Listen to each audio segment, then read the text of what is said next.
ওয়াকফ সংশোধনী আইন 2025 কেন আমরা বিরোধিতা করব। এই আইনটা বলার আগে দুটো মিথ্যাচার আগে ভাঙিয়ে দিই। কি মিথ্যাচার? বিজেপি বলে বেড়াচ্ছে ওয়াকফ বোর্ড যেখানেই দাঁড়াবে যেটা বলবে ওয়াকফের সেটা নাকি ওয়াকফের হয়ে যাবে। আচ্ছা আপনারা বলুন, অনেকক্ষণ ধরে আমার বক্তব্য শুনেছেন, ওয়াকফ নিয়ে বলবো, লাস্টটা বলে শেষ করব। কতজনের এনার্জি আছে শোনার একটা হাত তুলুন তো। এনার্জি আছে তো ভাই? এনার্জি আছে তো? তার আগে একটা কথা হলো, হাতটা তুলে রাখুন, হাত তুলে রাখুন। আমরা আজকে বিপদে পড়েছি। আজকে ওয়াকফ সম্পত্তি তথা মাদ্রাসা মসজিদ ঈদগাহ সম্পত্তি লুটতে চাইছে বিজেপি সরকার। তখন আমরা রাজ্য সরকারের কাছে আশা করেছিলাম যে তিনি আমাদের পাশে থাকবে। দুর্ভাগ্য আমাদের, এখন তিনি আমাদেরকে দিল্লি যাওয়ার বিধান দিচ্ছে। তাহলে সময় এসেছে 2026 সালেও কিন্তু ইভিএম মেশিনের সামনে দাঁড়িয়ে বলবো যে তোমাকেও কিভাবে আমরা দিল্লিতে পাঠাই। হবে তো নাকি ভাই? হবে তো ভাই? কোনো একদম সেখানে নয়। ভালো লাগলে খাম চিহ্নকে দেবেন, না ভালো লাগলে দেবেন না। ইভিএম মেশিনে গিয়ে নোটা আছে, নোটাতে গিয়ে ভোট দেবেন। কিন্তু আপনার বিপদে আপনার পাশে যে দাঁড়াচ্ছে না তাকে ভোট দেওয়া মানে আপনার ভোটটা আরো শত্রুর হাতকে শক্ত করা। আসা যাক কেন আমরা এই আইনের বিরোধিতা করছি।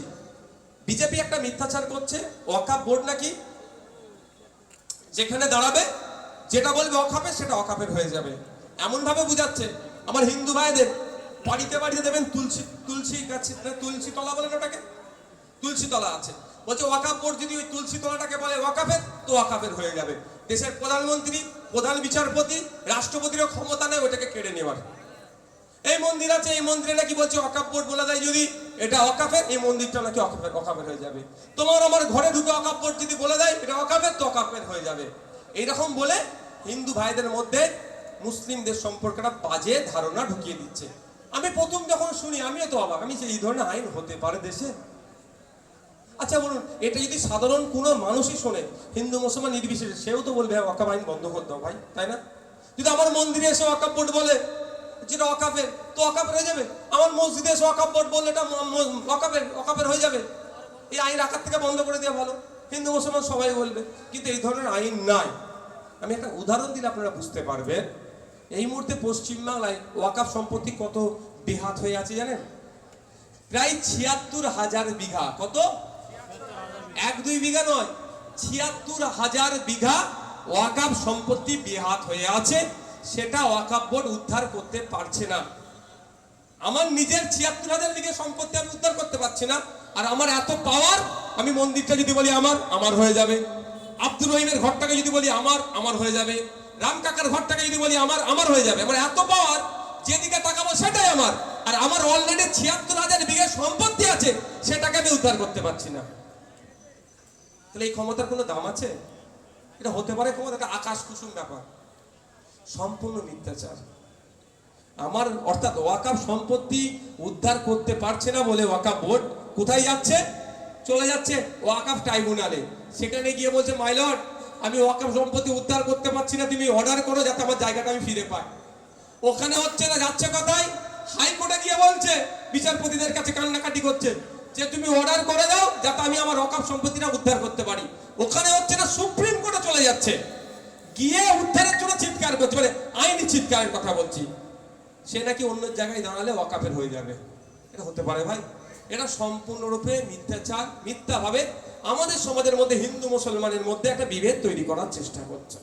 এবার দ্বিতীয় আসা যাক, হিন্দু ভাইদের কাছে একটা ভুল বার্তা ছড়িয়ে রেখেছে যে ওয়াকফ বোর্ডের এই ওয়াকফ আইন আছে, হিন্দু ভাইদের আইন নেই কেন ধর্মীয় সম্পত্তি রক্ষার জন্য, এই বলে একটা মিথ্যাচার করছে। এটা হতে পারে ভাই? ভারতবর্ষ ধর্মনিরপেক্ষ রাষ্ট্র, এখানে শুধু মুসলমানদের জন্য আইন থাকবে, হিন্দু খ্রিস্টান বা অন্যদের জন্য আইন থাকবে না? এটা হতে পারে? আপনাদের কি মনে হয় এটা হতে পারে?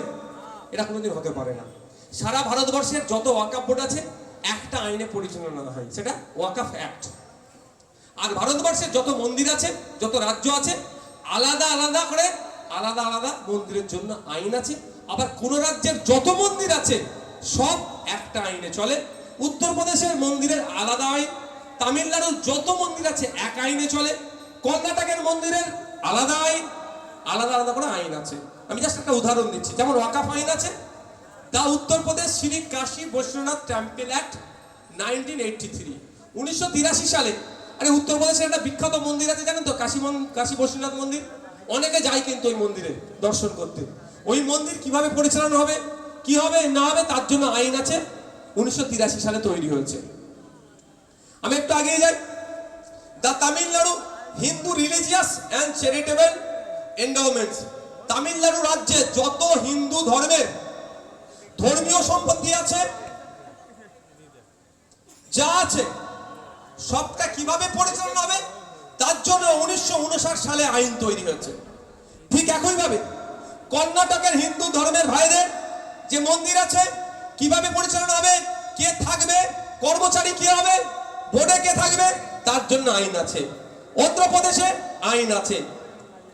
আপনার তেলেঙ্গানায় যত রাজ্য আছে, এখন লেটেস্ট যেটা আছে সেটা কি, যেটা খুব চর্চা হচ্ছে, দীঘার একটা জগন্নাথ মন্দিরের নকলে করেছে। আর ওটা হচ্ছে কোথায়, উড়িষ্যার জগন্নাথ মন্দির যে চলে তারও আইন আছে কিভাবে চলবে। এই যে কেউ ঢুকতে পারবে না মন্দিরে, সেটা আইনে আছে। অত সহজ নয় মন্দির কমিটি করে দিতে পারবে, আইনে আছে, সেটা ঢুকতে পারবে না। তো এই ধরনের আইন আছে। আর সম্পূর্ণরূপে এটা মিথ্যাচার হচ্ছে। শুধু ওয়াকাফের আইন আছে, হিন্দু ভাইদের আইন নেই বলে যেটা মিথ্যাচার করছে। এটা আপনারা তাহলে আজকের পর থেকে কেউ যদি বলে উত্তর দিতে পারবেন তো ভাই? শুধু তাই নয়, এটা হিন্দু একটা মুসলমানদের বললাম তো। The Parsi public trust registration act 1936, 1936 সালে পার্সি ধর্মে যারা আছেন তাদের সম্পত্তি হ্যান ত্যান কিভাবে কি রক্ষণাবেক্ষণ হবে আইন করে দিয়েছে। আচ্ছা, যা চ্যারিটেবল, আচ্ছা এটা গেল।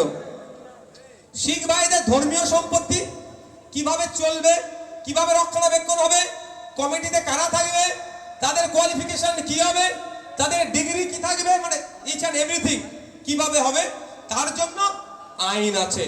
আইনটা 1973 সালে তৈরি হয়েছে। Sikh endowments or the Sikh Gurdwara and religious endowment act, the Sikh Gurdwara and religious endowment act 1973 সালে তৈরি হয়েছে। তাহলে একটা জায়গায় ক্লিয়ার তো, মুসলমানদের মসজিদের সম্পত্তি রক্ষার জন্য ওয়াকাফ আইন আছে, আর হিন্দু ভাইদের মন্দির রক্ষার জন্য আইন নাই। যদি কেউ বলে তার জবাব দিতে পারবেন তো ভাই? একটু আপনারা রেসপন্স করলে ভালো হয়। বুঝাতে পারছি না নাকি? যদি না বুঝাতে পারে এটা আমার দুর্বলতা, আপনাদের নয়। আপনি যদি বলেন আমি বুঝতে পারছি না, আমি মনে করি আমার দুর্বলতা। আমার কাজ আপনাদের বোঝানো। আপনারা বুঝতে পারলে বলবেন, আবার আমি রিপিট করব, কিন্তু বুঝতে হবে। আর একটা কথা, এই ওয়াকাফটা হিন্দু মুসলমানের লড়াই নয়, এটা মাথায় রাখবেন। বিজেপি ওয়াকাফ নিয়ে হিন্দু মুসলমানের মধ্যে লড়াই লাগিয়ে দিতে চায়। ওয়াকাফটা সংবিধানের 14, 15, 25, 26, 29, 300 ক এই ধরনের আর্টিকেলের উপরে আঘাত দিচ্ছে, সংবিধানকে আঘাত দিচ্ছে, সংবিধানকে বাঁচানোর লড়াই। হ্যাঁ, একটা ধর্মের মানুষের ধর্মীয় সম্পত্তি আজকে কেড়ে নিচ্ছে, কালকে দেবত্ব সম্পত্তির আইন করে কেড়ে নিতে পারে, পরশুদিনকে এরা শিখ ভাইদের গুরুদুয়ারা সম্পত্তি কেড়ে নিতে পারে, তারপর দিন খ্রিস্টান ভাইদের চার্চের সম্পত্তি কেড়ে নিতে পারে, পার্সি ভাইদের সম্পত্তি কেড়ে নিতে পারে। তাই রক্ষা করার জন্য আমাদেরকে আগিয়ে নিয়ে আসতে হবে এবং এই সম্পত্তিগুলোকে রক্ষার লড়াই করতে হবে। এটা মোটেও হিন্দু মুসলমানের লড়াই নয়। আমাদের মধ্যে যদি এটাকে কেউ হিন্দু মুসলমানের মধ্যে লড়াই করিয়ে দিতে চায়, তারা জানেন নিশ্চিতভাবে তৃণমূল বিজেপির তারা ভিতর থেকে সাপোর্টিং করছে, তারা তৃণমূল বিজেপির হাতকে শক্ত করছে। আমি তার উদাহরণ দিচ্ছি আপনাদের, এটা হিন্দু মুসলমানের লড়াই নয়। আপনারা জানেন এই আইনটা যখন পার্লামেন্টে বিল ছিল, আইনে যখন পরিণত হয়েছিল, তখন পার্লামেন্টে যারা এই আইনের বিপক্ষে সওয়াল করেছিল, যারা সওয়াল করেছিল 100 জনের মধ্যে, তাদের মধ্যে দলিত হিন্দু, মুসলমান, খ্রিস্টান, আদিবাসী, হিন্দু সমাজ, উচ্চবর্ণ থেকে শুরু করে প্রচুর এমপিরা তারা প্রতিবাদ করেছে। 100 জন এমপির মধ্যে প্রায় 90% কিন্তু হিন্দু, দলিত, আদিবাসী, খ্রিস্টান বা ভিন্ন সম্প্রদায়ের এমপি তারা এই ওয়াকাফ আইনের বিরুদ্ধে লড়াই করেছে। যদি এটা ধর্মীয় বিষয় হতো তাহলে তারা কি কথা বলতো ভাই? শুধুমাত্র যদি ধর্মীয় বিষয় মুসলমানরা জব্দ হবে তাহলে কি কথা বলতো? সেই অর্থে শুধু ধর্মীয় বিষয় নয়, আরেকটা কথা, যারা আপনাদের বোঝাচ্ছে এটা মুসলমানদের বিষয়, আমরা মুসলমানরা বুঝে নেব, তাহলে তাদেরকে বলছি আপনারাই যদি বুঝে নেবার চেষ্টা করতেন, তাহলে আপনি যখন পার্লামেন্টে দাঁড়িয়ে গৌরব গগৈ স্যারের মতো, কপিল সিব্বল স্যারদের মতো যারা এমপিরা সওয়াল করছিল এই আইনকে যাতে বাতিল করা হয়, তাহলে আপনারা চুপ ছিলেন কেন?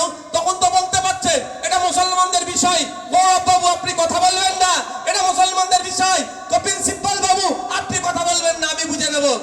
তখন তো আপনি বলেননি, আর পাড়ার মাথায় বসে বলছেন এই মুসলমানদের বিষয় আমি বুঝে নেব। খোঁজ নিয়ে দেখুন বিজেপির শুভেন্দু অধিকারীর সাথে হয়তো যোগাযোগ আছে, গোপনে মাল দিচ্ছে, বলছে পাড়ায় গাবা আর হিন্দু মুসলমান কর। বুঝতে পারছেন? গায়ে লাগতে পারে, কিচ্ছু করার নেই ভাই। আমি ভুল বললে আমাকে